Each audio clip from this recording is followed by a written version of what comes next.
Hello, everybody. Welcome back to the Rush Hour podcast, hosted by myself, Ahmed Kamal, and Jay Park. Jay, man, how have you been, and how are you doing? Good, man. I mean, glad that the NBA season is just around the corner. I know training camp has already started, and a lot of big news dropped over the last few days, and just ready to get this pod going. We gotta get right into it, man. The Russell Westbrook trade with John Wall from the Washington Wizards. This trade came out of nowhere, but I've seen a lot of NBA analysts and journalists. They've kind of seen this coming. They said that this trade was more likely, or it kind of seemed like Westbrook was getting traded for Westbrook and John Wall was getting traded for John Wall, which is pretty crazy to even think about. It looks like the Washington Wizards felt like they were taking quite of a gamble, mainly after the Washington Wizards GM promised that John Wall wasn't going to get traded, and they just pulled the trigger right away. So Westbrook's going to the Washington Wizards for John Wall and a first round pick. What's your thoughts on that trade? And who benefits more most? I would say that the Wizards won that trade by a little bit, by a small margin, because for me, John Wall, he hasn't played a single NBA game in like the last 2 years. Yeah, And over his career so far, he's been very injury prone. Whereas Russell Westbrook, even though Russell Westbrook has had his small share of his injuries, but he's relatively consistent with his high level performance and his high level gameplay over the years, especially even when he gets injured and then he comes back the following season. And with Wall being a question mark, and Westbrook being a proven commodity, I mean, he's averaged a triple double for like what, like 2, 3 years. He's already been a regular season MVP. He's carried that OKC Thunder team to the playoffs in that historic fashion when he won the MVP and averaged a triple double. Like we've seen what he can do, and Bradley Beal is going to be benefiting from this trade a lot because now you're going to get someone who you know is a lot more reliable and stable than John Wall.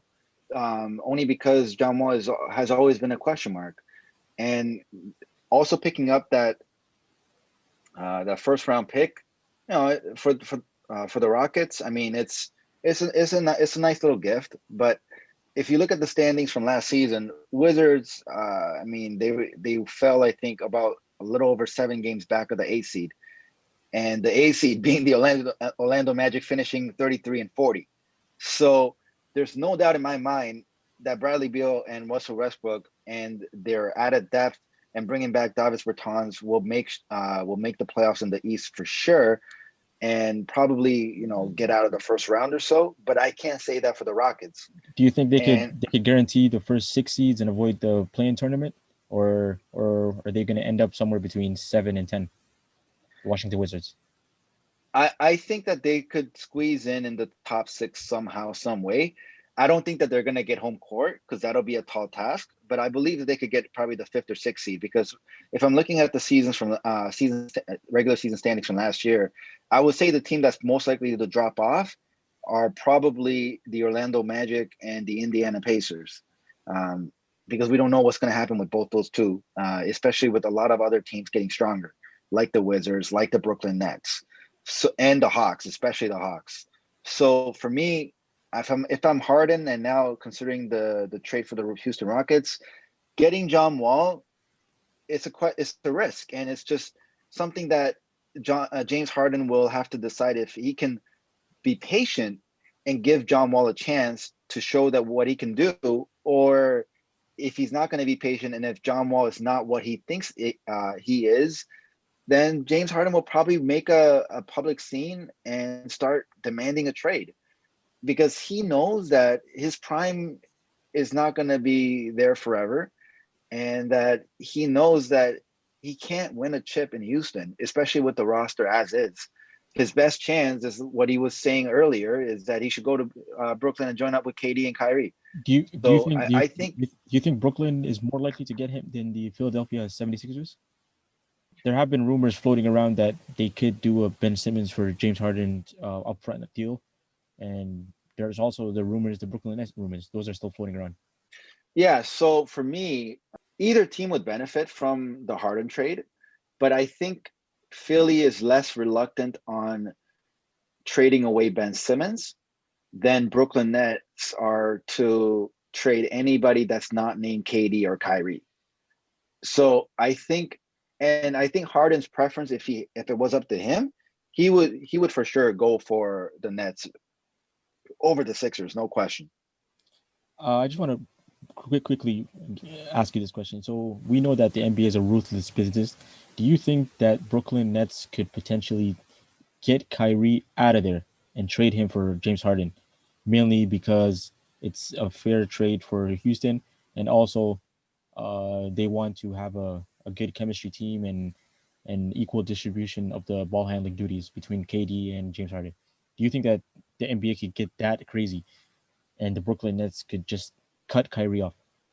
Yeah, so it is a ruthless business, and it is a business at the end of the day. I mean, But teams will definitely do KD has whatever to it sign off takes. on that. KD has to sign off on that. We know that very well. Yes, because KD is clearly the big main attraction in the Brooklyn Nets, and he is the biggest and best player And in he the has Nets roster. and But he has been getting the snake emoji a lot on Twitter for over the past 2 years or 3 years.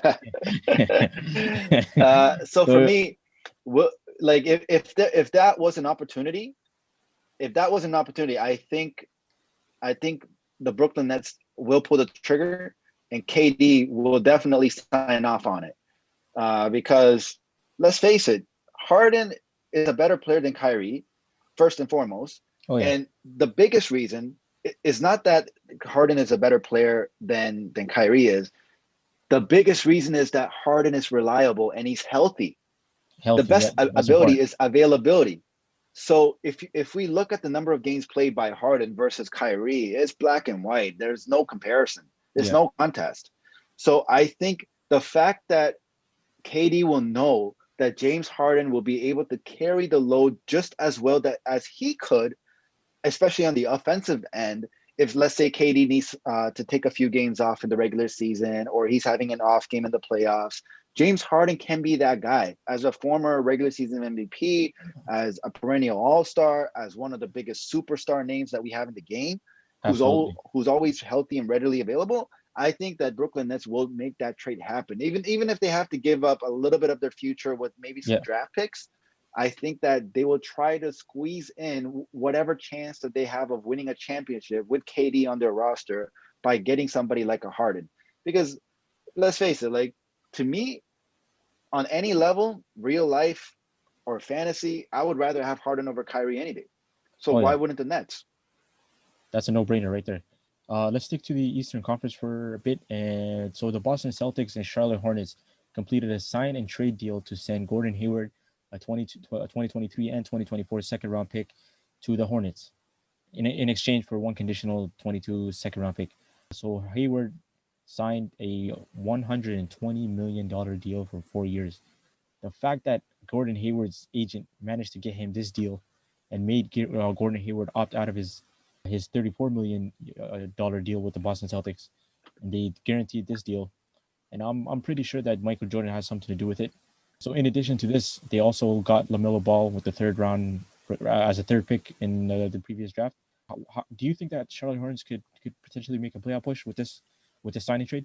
If I go back to last season, Charlotte Hornets they just missed the playoffs by one spot, right? And to me, That's the you that's Kemba's final year, correct? Yeah. no. This was last season was with Terry Rozier, not Kemba. So for me, if I'm looking at it, they finished 23 and 42 with the addition of Lamelo, with the addition of Gordon Hayward.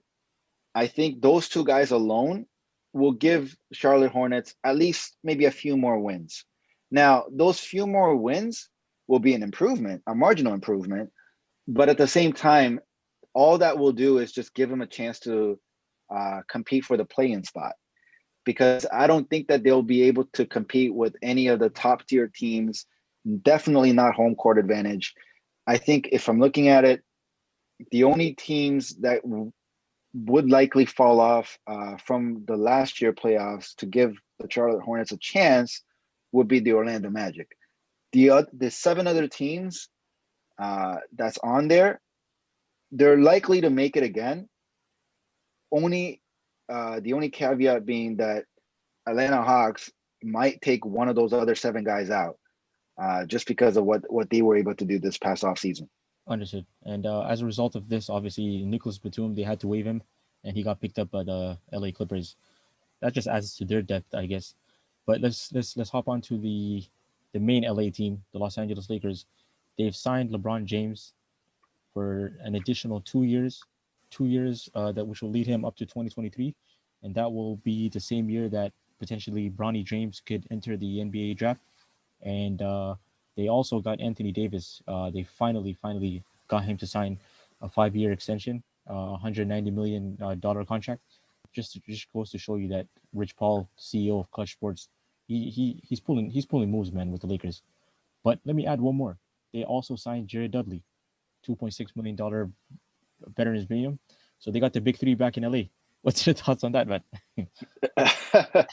Yeah, that's the most dominant big three right there. Yeah. So for me, Lakers, they would have been somewhat okay, just kind of remaining somewhat as is from their previous team. But instead of just staying still or falling off, they've basically made every best possible play that they could in the offseason. They needed to get younger. They needed to replace some talent with better talent. They were able to do that with the guys, with the likes of Dennis Schroeder, Montrezl Harrell.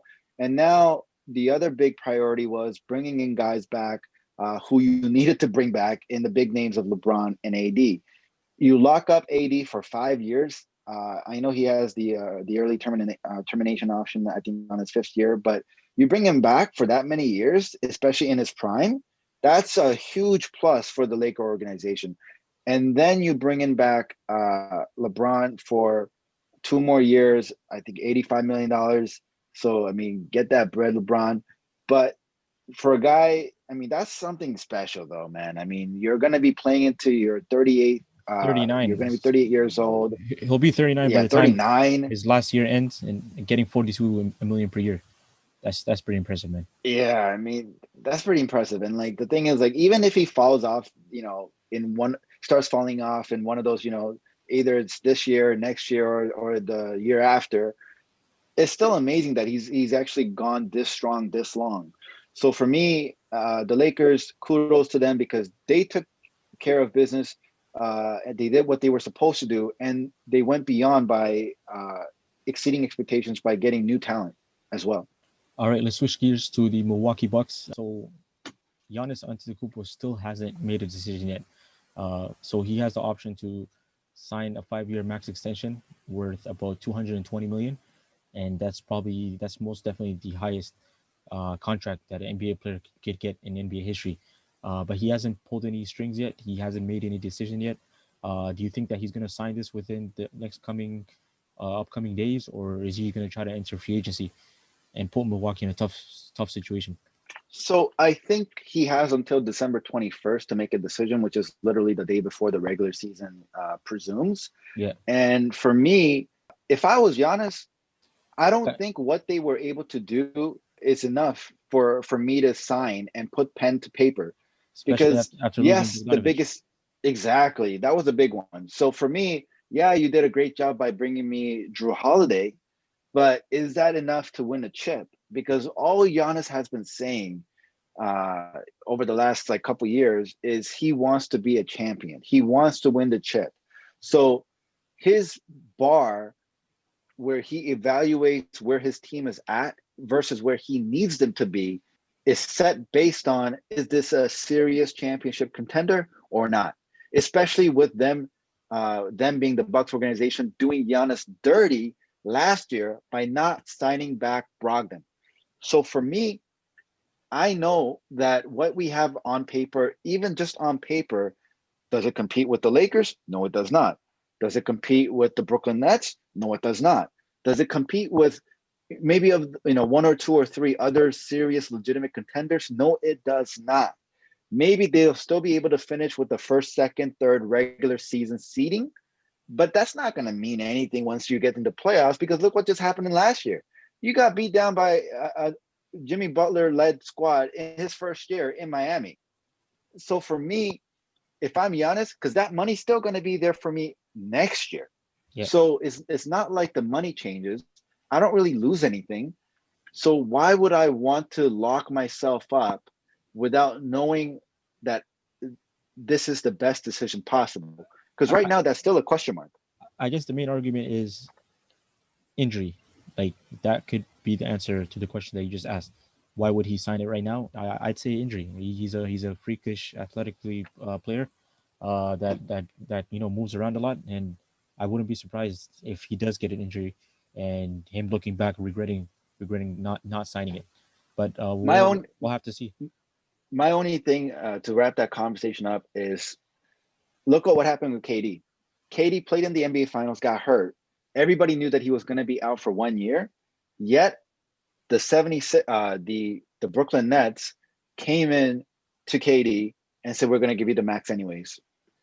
Because Giannis is that type of guy. He's a transcendent, generational type talent.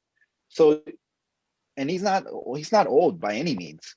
So I think even if he does get injured and he has to be out for a season or half the season or what have you, You're saying there will his be a value is not team. going to be. There will be a team that could offer him Oh a yeah, max. Okay, I oh see. yeah, for sure. Like, yeah, even if it not maybe a serious contender, but are you telling me that the New York Knicks or somebody's not going to offer Giannis the max? Like, come on now. Man, the New York Knicks would pay Giannis 2 years if he's out for injury. If he's out for injury for 2 years, they will still pay him. All right, let's move on to the NBA finally released. Well, not the first half schedule, but the Christmas Day games in addition to the tip-off games. So let's start off with the tip-off games. We're going to start off with KD against Curry, the Brooklyn Nets against the Golden State Warriors, and that's going to be at 7 o'clock NBA on TNT. It's going to be followed up, That's a big game. yeah, followed up by the Lakers and Clippers. I, you could tell that the NBA is a very competitive organization, man. Putting up players against their old teams. What's your thoughts on those first two games, and what game are you excited for most? For sure, like the NBA, their schedule making is pretty on point, and they always try to stir up some beef. Um, but I would say that the Brooklyn Nets facing the Golden State Warriors without Klay Thompson, but still with Curry, I would say that's the biggest attraction because that would be the first game that those two played against each other since their last game together, which was in the NBA Finals. Yeah, And both players are somewhat coming back from an injury-ridden season. So for me, I would say, and plus, like those are two of the top five probably biggest names in the game right now in Steph Curry and KD. So, and they both have something to prove to each other. I mean, Steph, he's already won a chip before KD got there. KD, everybody's saying that, oh, you only got your chips because you joined a super team that won 73 games the previous season that you before you joined them. I mean, KD was the best player when Golden State won their two chips, but some people are still giving him an asterisk. So I think going against Steph Curry led Warriors opening day, the NBA season starting, hype's going to be there. Everyone's going to pay attention. I think that's the game that I'm most excited about. I think the LA Clippers and Lakers are. This is going to be quite interesting too, mainly because the Clippers haven't gotten the chance to meet the Lakers in the conference finals because they choked. I think it'll be a good dogfight right in the beginning. So for the Christmas Day, the first game is going to start off with the Miami Heat against Zion Williamson and the Pelicans, followed by Golden State against Milwaukee, Brooklyn and the Celtics. That's going to be a quite interesting one. Kyrie against his old team again, and followed by 8 o'clock Luca against LeBron. Man, I see what the NBA is doing here. And closing out with the Clippers against Denver. Oh man, this is going to be a revenge game. Now, what's your thoughts on that last game? Denver against Clippers, especially after they blew a 3-1 lead. I see what the NBA is doing here. So again, they're just being tactical when it comes to the scheduling. But yeah, let's start with the Clippers Nuggets game. So the Clippers Nuggets game, everybody knows what happened. It was the biggest choke job probably in NBA history, as far as I'm concerned, because if you are favored to be one of the title favorites, you're up 3-1 and you lose 3 games in a row to lose the series 4-3. Wow, what a choke job. But to me, what's going to happen is that the Nuggets will win that game. I have no doubt the Nuggets will win that game because to me, what's happening is Paul George is a question mark. Paul George is the biggest question mark in the NBA. I think he's a bigger question mark than the likes of James Harden in the playoffs, the likes of Chris Middleton in the playoffs, all these other guys who might have great regular season stats, but don't show up in the playoffs. Paul George, even though he's not anywhere near the level of a player that James Harden is, he is the most inconsistent player that I've seen that's quote unquote a star. Yeah. So because of that, and with the Clippers losing Montrezl Harrell, they're the reigning sixth man of the year, I think the nod goes to the Nuggets because the Nuggets, they're coming off a season where everybody has written them off. They overperformed by coming back from 3-1 deficits 2 times consecutively. You know Murray's going to get better. Oh, Murray So playing like an MVP. Murray oh playing yeah, like an MVP. I, Yeah. I, I have no doubt that Jamal Murray's going to be an all-star starter this year. I have no doubt that Jamal Murray will be an NBA starter. I'm not even gonna say bench. I'm saying starter because that's what we've seen in the playoffs. I mean, look at that series that he had against Donovan Mitchell, dropping 50. Like that's to me, I think Jamal Murray's gonna be on one, and If that game's gonna be very exciting to watch. if the bubble had an All Star, I believe that Jamal Murray would be one of the highest voted players. He gained a lot of fans and momentum from that NBA bubble performance. But yeah, well, I'm excited to see what the NBA has in store. We got preseason starting soon, and NBA starting training camp is around the corner, and all the players are ready. Players have been getting tested, and I think we're ready to go, man. The next few days, few weeks are going to be quite interesting. But that's all for today's pod. We'll get back and look forward to the next one with the upcoming situation with the NBA. Thanks everybody for listening. See you next time. Yeah, see you next time.